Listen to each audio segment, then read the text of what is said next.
Konnichiwa, ohayo gozaimasu, konbanwa, whatever it is in your part of the world. It's Pete Thorn. I'm coming to you from Fukuoka, Japan. Just finishing up tour here, and I just wanted to do a little run through of my guitar rig. The pedal board I'm using, the amps I'm using, backup stuff that I'm using, as well as detail some of the different guitars and stuff that I brought over here to Japan for this tour. First of all, the heart of the rig, I guess, is really, besides the guitars, is really the PT100s. This, of course, has been my touring amp for going on 10 years now. I guess this particular version or iteration of the amplifier has been out for about 4 years now, something like that. American style cleans and great British style dirt with a built-in boost, and just sounds great. They're 100 watt heads. I run them both in stereo, and then I've got two 212 cabinets. You actually notice that the PT212 is kind of deep for a 212 cabinet. Many 212 cabinets are kind of thinner, I think, but this one has really got a full, almost like, I guess, a 412 kind of depth going on, and maybe even a little bit deeper than a 412. We tried some different cabinets and settled on this one because it just sounded like a real full, ballsy, basically 412 kind of sound, but in a much smaller enclosure. I didn't want to go to a full, oversized cabinet when we did this cabinet. Like some of the, I've had a Bogner oversized cabinet, which sounded really cool and stuff, but I didn't want the cabinet to be that big. It's almost as big as a 412 at that point, so I decided, on this, a little bit smaller, but anyway, they sound just great. They've got Celestion G12H Creamback 75 speakers in them, which to me have a really, really beautiful blend of clean all the way through to dirty sounds. For dirty sounds, I really love Greenbacks, G12M 25 watt style speakers. I love that woody kind of old school kind of knock that they have, and the H speakers have a bigger magnet, a little bit higher power handling. Sometimes they can sound a little edgy to me and not quite as warm and pleasing to the ears, but the Creamback H's sound just great, and the heavier magnet on an H style speaker will give you a little bit more kind of clarity on the top end, a little bit more fullness on the bottom, and I find it's a little bit more of a full range sound than a Greenback can give you, so that translates to great cleans to me. So we just felt like this was a really terrific speaker for these cabinets. Plus, it's a 100 watt amp, so the Creamback H75 being a 75 watt speaker, two of them at 150 watts, no problem in these cabinets. You can use the head and crank it up nice and loud, and you got plenty of power handling. So the way that I run the heads is, I'm coming out of a wireless system into my pedal board, running through a switcher and a bunch of pedals, and then I'm coming out of the switcher into the front end of this amplifier. And so it's hitting this amp, and this guy is the main tone generator then. And basically what happens is then I take the effects send out of this amp, out of the loop, and it runs all the way out to my pedal board, and it goes into some stereo effects. So basically what happens is it goes into the pedal board from the effects into the amp and runs into this guy first, okay, the Eventide H9 that I've got here. And then it goes into this delay pedal, it's a Boss DD500, and then it goes into another Eventide H9 right here. And basically I'm coming into this first Eventide H9 mono, and then it's splitting stereo out of here, so that's where the stereo happens the first time. Split stereo over to the delay, comes stereo out of the delay into this other H9, stereo out of this H9, and then it goes back to the first amplifier, to the return. And the other side of the stereo signal goes into the return of this amp. So I'm splitting into stereo using the effects loops of the amplifier. So in other words, this amp, the front end, the preamp of this amp, isn't doing anything. This amp is serving basically as a big tube power amp and just amplifying the other half of the stereo tone that this one is creating. But people ask me sometimes if there's latency running through, digital pedals like this, if I have any issues like that. I don't notice anything, to be honest. You might be getting a little bit of latency, whenever you run through some digital effects, but you don't feel it when you're standing this far away from cabinets, I find, and moving around the stage and stuff. It really doesn't translate to anything that I feel is, moving this far away from the amp is going to give you as much latency as that problem, as adding a couple of effects give you. So it's really not a big deal, and I just don't worry about it. And when I switch the effects loops on the PT100 in and out, I don't really notice any measurable or perceivable difference that matters anyway. The effects loops in the amps are designed so well. You can run, they're buffered really properly. You can run 30 to 35 feet of cable all the way out to the pedals and back to the amps again, going into the loops. and I can switch the loops in and out very easily with the switches on the back. And it's such a great effects loop in that amplifier. I don't have any problem with it. It just sounds great. So this has been the way that I've run my rig for a few years now, and it sounds really just terrific to me. I love it. So I'm using a Shure digital wireless system on this tour. I have been for a while. They're flawless. It sounds just great, and I don't get any dropouts. It adds a little bit of hiss to the signal, but I've found that with almost every digital wireless on the market. So when it's set for unity gain, there's just a little bit more noise when I'm running into a high gain sound on the amplifier, but really honestly it sounds just great. It's not noticeable or a problem, that little extra bit of hiss. And I don't get dropouts. I can run all over the stage and go wherever, and I never have a problem with it. So it sounds, I don't even think about it anymore. It's that good. Many times with other wirelesses I've used in the past, I've always, at sound check, wandered all the way around the stage, gone one end to the other, and sometimes you get a dropout and you're like, oh, we better change channels and stuff.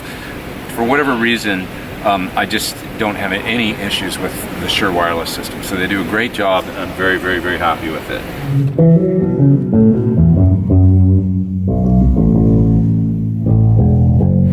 So it's signals coming out of the Shure wireless system running into the Friedman buffer bay on this side of my pedal board, going into the pedal board, and what it's doing then is running through a couple of pedals that aren't in my switcher here. So in other words, I'm running through these pedals all the time.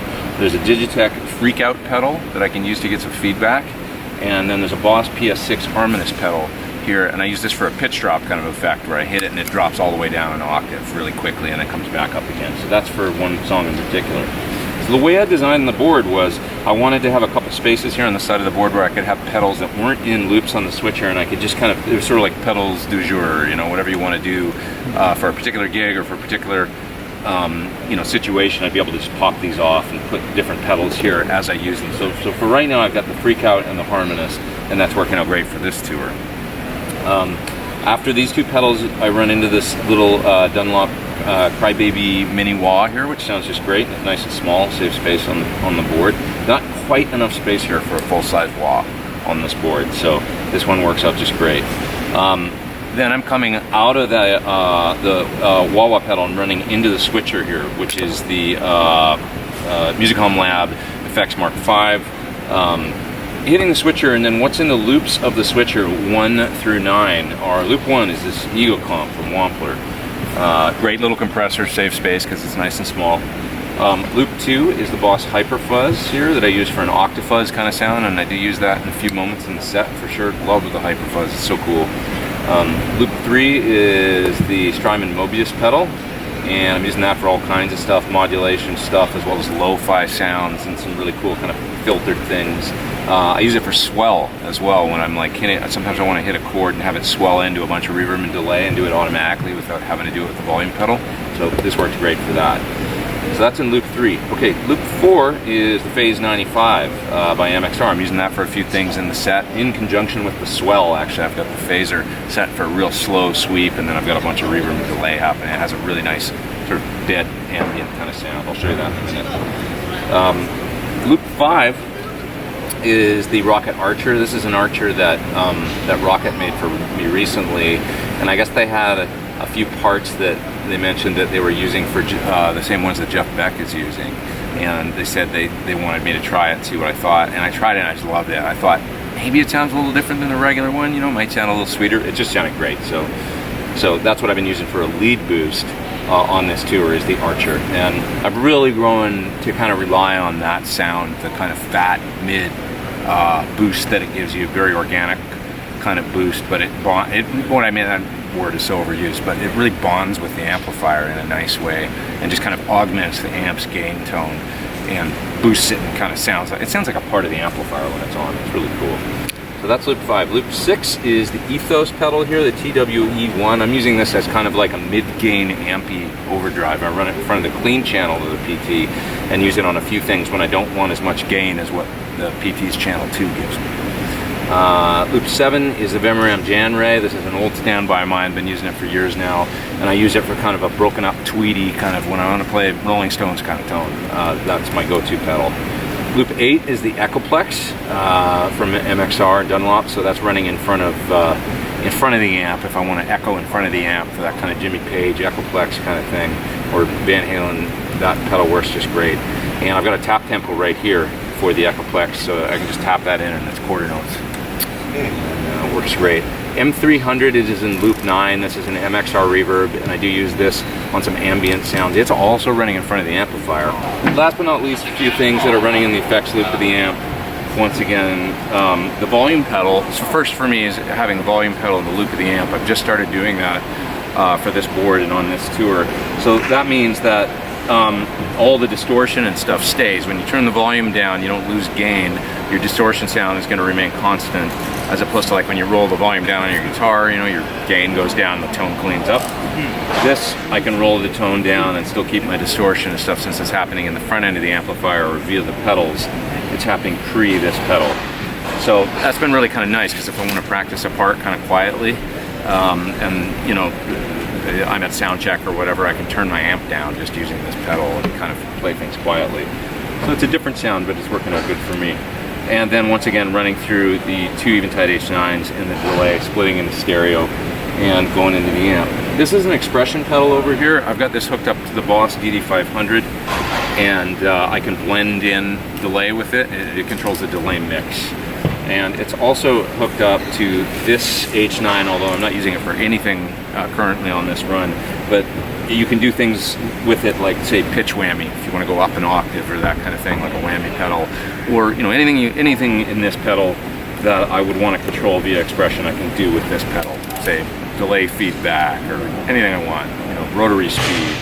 So it's really, really nice. If I need it, it's there, and I can program up a sound really quick and make it happen. So I'll just show you a few different sounds that I have programmed up for this tour really quick. Basically, in my main kind of bank, I have one sort of main default bank on my switcher, where I have the main kind of what I think of as the meat and potatoes kind of guitar sounds that I need to use every night. So the first one is just the clean channel on the PT with the ego compressor on.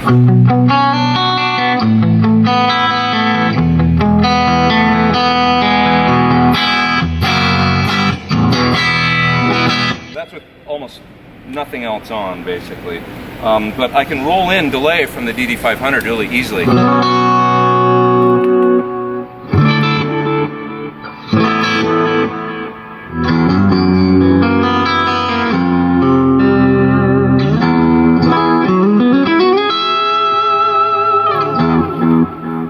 So really easy to just blend in delay if I want to.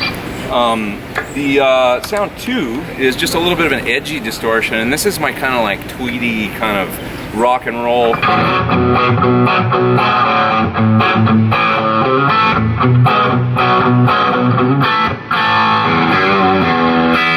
That kind of tone, just kind of like a slightly broken up.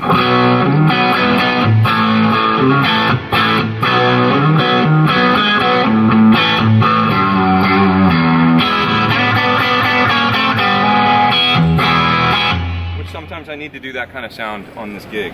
And then it's got a spring reverb on it kind of all the time. It's probably difficult to hear in here because we're in this big venue, but there is a little bit of spring on that sound.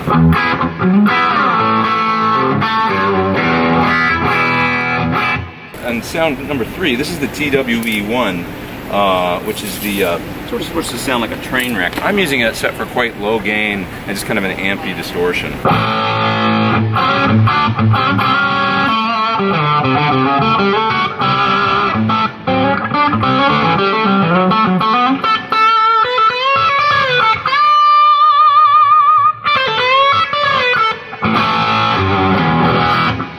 All those sounds, those 3, are coming to the clean channel of the PT100. When I go to the sound number 4 here, I've got my main kind of ballsy British sort of distortion.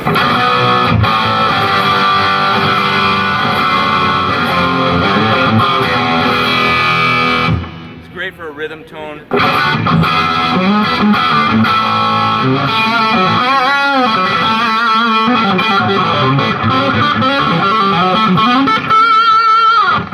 It's a rhythm distortion sound mainly.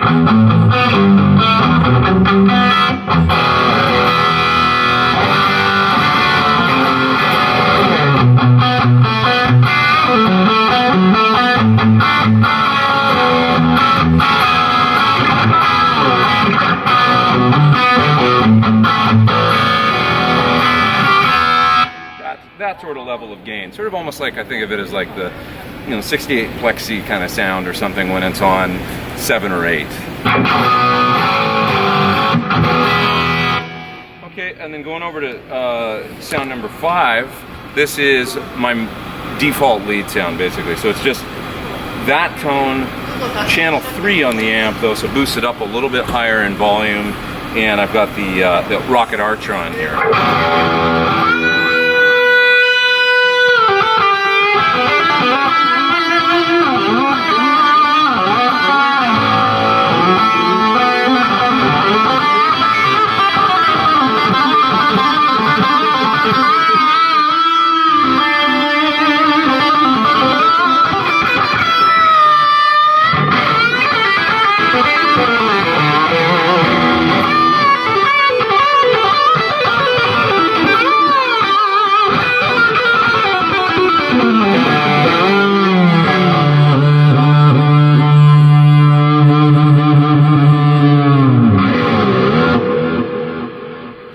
Rock and roll lead.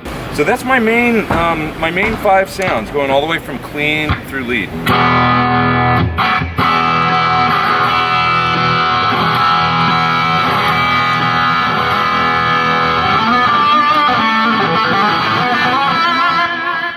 And once I get on this tone, on the lead tone, I've got the expression pedal set so I can roll it on and get more out of the delay.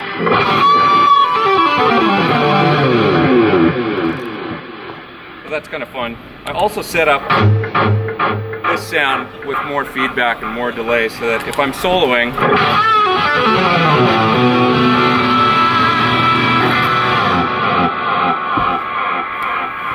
I can roll off and get that kind of dramatic delay effect just by hitting the other sound in the delay.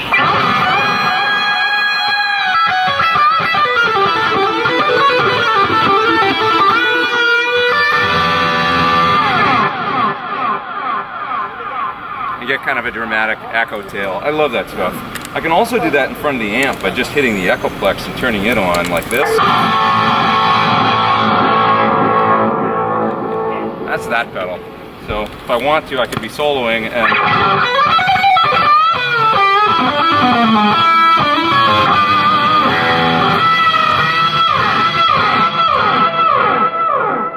that's kind of fun. Okay, and once again, the use of the harmonist and the freak out pedal. I've got the harmonist to drop down an octave. Set like that. And then the freak out, I just really use if I want to hold a note and I don't feel like it's sustaining, I'll just stand on the freak out.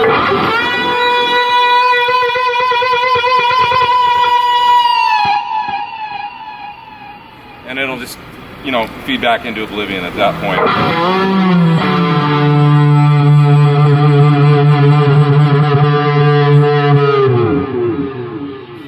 So that's really fun.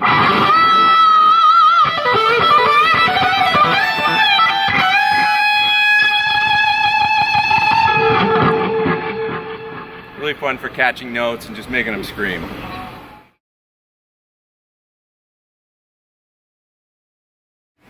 So, of course, the main guitar I got out is the PT Signature Sir. I play this guitar a lot during the show, and this is obviously my Ocean Turquoise version of the guitar.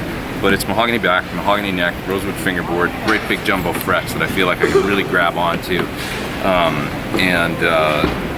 We got the Thornbucker pickups in here as well, and I can get all kinds of tones out of this guitar through both the pickup splitting, full humbucking options, and then also the series parallel switcher, which I do use during the show on a couple songs to go to a thinner sound. So if I had to only have one guitar, this is the one that I can cover so much ground on. And it's got the new bridge on it that I covered in a recent YouTube video. This is we're still considering a prototype, but it should be in production really, really, really soon. Locking tuner, stays in tune just great. A few of the other guitars that I'm using, this is a DG335 Dave Grohl model from Gibson that I've had since 2008. I got this when I was playing with Chris Cornell. They came out and they were just doing a limited run of 300, and this is numbered, I think, like 286. Yeah, 286. So one of the first 300. I love this thing, and I've actually been using it on more and more songs as the tour's been going on. I use it on 3 songs a night now, I think. And it's really fun, and it just looks badass. It's a great ton of guitar. Chris Cornell used to tease me when I play that guitar. He'd introduce me and he'd say, "And on Dave Grohl's guitar is Pete Thorn." We got here. This is Sur Classic S that I've had for a number of years. Amazing color. This is Cadillac Green. I love this color. This guitar was ordered by somebody, and I guess there was a mistake made at the factory. They don't make a lot of mistakes, but every now and then they do. They put the jack here like a standard Strat jack, and the fellow that ordered it from whatever store it was supposed to go to, he wanted a side jack. So he decided not to take it, and they had to rebuild the guitar. So this was an extra guitar they had in the shop. And I was starting my gig with Don Henley around 2009 or 10, and I needed a 3 single coil, good, reliable Strat style guitar. And I said, "Have you guys got anything around that you're not?" And they went in the back and they pulled this out and said, "Well, we got this." And I was like, "This is a beautiful guitar. It's amazing." So it's got a Brazilian rosewood fingerboard back when they could still put those on it. Locking tuners and the V60 LP pickups in it, and see it with the light changing. It's just a really, really beautiful color with a matching headstock. Kind of an interesting neck too. It has a little bit of a V to it, which a very, very soft V, but it's there, and I really love it. This is my Macmo T. This is a new guitar that I got recently after meeting the guys from Macmo at GitCon last year in Germany. And this guitar is 2 P90s. It's made out of all old wood. It has a Brazilian fingerboard on it, and it's alder with a, I don't know what the top is. I think it might be maple. I'm not 100% sure, but it's an alder body, maple neck. But all the wood is supposedly sourced from old wood stocks, so like 60 years old wood, that kind of thing. And it's got really, really thin lacquer on it. And this guitar just sounds acoustically like $1,000,000. This is the guitar I played on Remember, which is the last song on my new Pete Thorn 2 album. It's the main guitar part in the song that starts the song. It's tuned down to C sharp, and I put heavy strings on it. And you can hear the really, really kind of pure acoustic tone of this guitar on that song. It just has a really beautiful acoustic quality to it.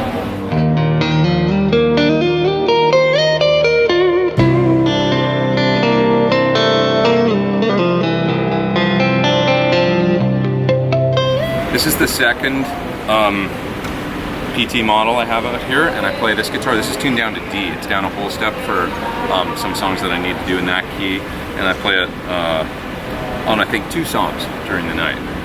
So this is gold one, really beautiful. Same specs as the other one, of course. Mahogany neck, maple top, just in gold.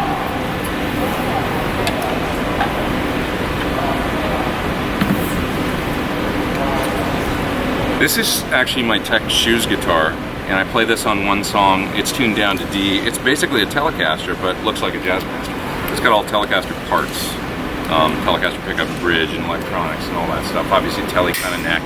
And so we've got some heavier strings on it at 11s, and it's tuned down to D. And I play it on the last song of the night before the encore starts. This is my Leo Scala Underdog model. I got this guitar when we first started, when I came over here in 2014 on tour the very first time. I got this guitar about 3 days before I left to go on the road.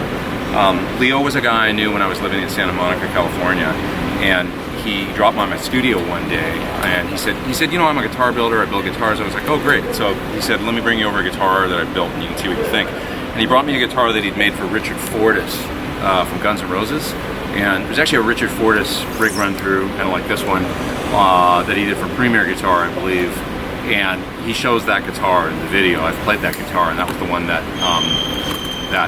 Leo brought by my studio and showed me. He said, "You can't have this guitar, I gotta give it to Richard, but I'll make you another one if you want." And I saw that guitar and I was so knocked out. So this is basically a duplicate of that one that he made for Richard.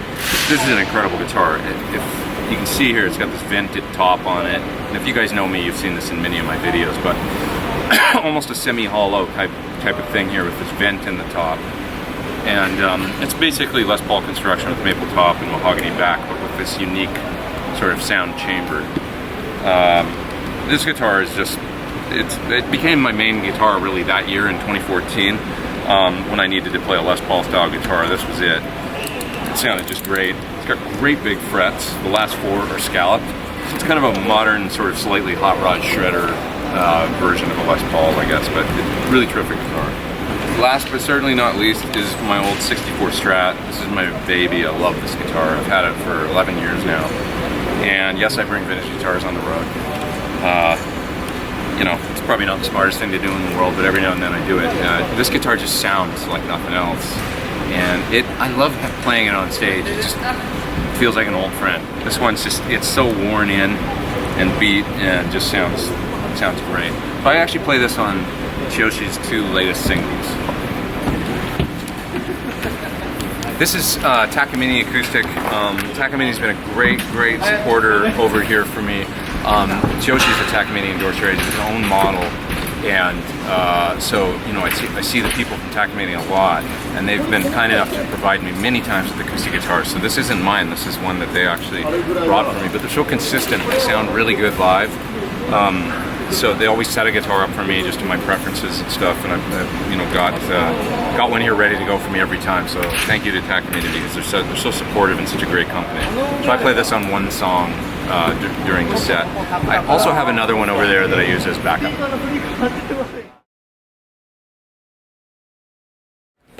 I love using the real amps, always love using the real amps, and having you can see why, because they sound just great. I love having the cabs up there and my tones and the knobs I can turn around, just tweak. I just love real amps, I always will. But this thing sounds great. It's a Line 6 Helix, been using these for a few years now. We set this up for backup.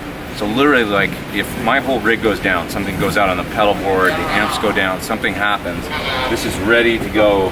My tech just has to take this, bring it out to me out front, and it's got basically duplicates of all my main presets in it. We set up the level in the PA and stuff, so it'll be in my wedge, it'll be in the side fills, it'll be in my in-ears and out front as well. And it sounds really just terrific in the PA as well as in the monitors. Everybody's really stoked with it here and been very impressed with how good it sounds, how close it comes to the real thing. So I'll always use my amps, but these things, they're pretty darn good these days. So thank you to Line 6 for getting us these in Japan to use. We really appreciate it. Sitting over here This is a Marshall. This is a backup for my main amp that we got from the Backline company. I would be more apt to probably just go to the Line 6 at this point. If I needed a backup, there's a problem during a show, rather than think about what's wrong, is it the amp, is it, you know, a cable, what is it? I can just go to the Helix unit and plug that in and know that I'll be up and running within, you know, just a few seconds, and I won't, you know, the minimum amount of downtime is what you want on a gig like this if you've got a problem. Another output out of my switcher is running to this guy right here. This is an Avalon DI, and so my acoustic guitar, which I'm only playing on, I think, one song now in the set for this particular tour, but running through, basically coming right out of my switcher into this Avalon DI unit right here, and then going to the monitors in front of house. So this is Shu's world. Shu's my tech, who's amazing. So this is Shu. Shu's my tech. He's a funny guy, he's hilarious, he's an amazing guitar tech. As you can see, he's a character. I really do love this guy. He's become a good friend, and he is awesome. So, Shu, don't ever quit, please. Good. He's got a MIDI switcher here. This is MIDI'd up to my pedal board, and I've come to rely on him to do so much of my switching so that I can move around the stage and do things. There's songs where I'll be honest, I don't even actually know what I'm supposed to do anymore. If I had to switch myself on the pedal board, I would forget exactly what buttons to push, because he's gotten into doing the changes for me, and it's so fun because you can just run around on stage and play, and your sound's changing in your in-ears and stuff. If somebody else is doing it for you, what a luxury! It's amazing. But you know, I've grown to really rely on him, and it does make the show better, because then you can be out front playing guitar and rocking out. And you don't need to worry about you know, when somebody else is doing your switching, you can just play. It's really freeing and fun. He watches me like a hawk, and I hope he's always there, because I'll be really bummed if he's not. If he gets another job, oh no, I'm gonna be screwed. But yeah, basically it's great. He watches me, like, I mean, sometimes on the gig that I'm on over here with Tsuyoshi Nagabuchi, Tsuyoshi will just call a solo randomly. This happens multiple times during the night. He'll just point at you and go, and you're supposed to run up in front of the stage and just start. And Shu's watching that, and he nails that every time I just hit my lead sound. And I don't even have to be by my pedal board. So it's so helpful. Start! That's it. I hope you enjoyed my little rig walkthrough for 2018. It's Pete Thorn coming to you from Fukuoka, Japan. I'm gonna go get some dinner, and then we're gonna rock this place. See ya.